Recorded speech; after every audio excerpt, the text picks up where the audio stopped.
भोला एक व्यापारी था और उसके पास एक गधा था जिस पर वह नमक की बोरी लादकर शहर ले जाया करता था।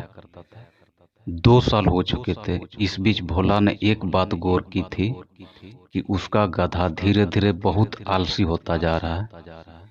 एक बार की बात है, भोला हमेशा की तरह गधे की पीठ पर नमक लादे उसके आगे आगे चल रहा था।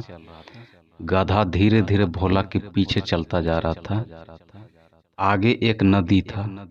नदी पर पुल नहीं था। नदी को पैदल ही पार करना था। गधा बीच नदी पर पहुंचकर बैठ गया। नमक की बोरी पानी में डूब गई, जिससे पूरा नमक पानी में घुल गया। इससे भोला को बहुत नुकसान हुआ, लेकिन उसका गधा बहुत खुश था क्योंकि उसे मेहनत नहीं करनी पड़ रही थी।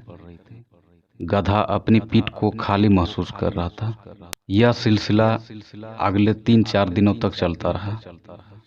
भोला जैसे ही नदी पार करने लगता, गधा बीच नदी में पहुंचकर बैठ जाता। भोला गधे की इस हरकत से तंग आ चुका था। उसने गधे को सबक सिखाने की सोची। इस बार भोला ने गधे की पीठ पर नमक की जगह रुई से भरी बोरी लाद दी। अब जैसा कि गधे का स्वभाव हो चुका था, बीच नदी पर पहुंचकर उसे पानी में बैठना था। इस बार भी ठीक वैसा ही हुआ। गधा नदी के बीच पहुंचकर बैठ गया, लेकिन इस बार ठीक उल्टा हुआ।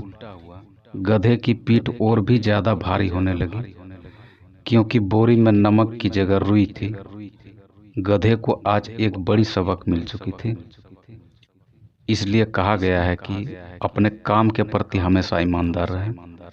ईमानदारी के साथ काम करने से शरीर में हमेशा स्फूर्ति बनी रहती है और आलस्य कभी भी पास नहीं आता।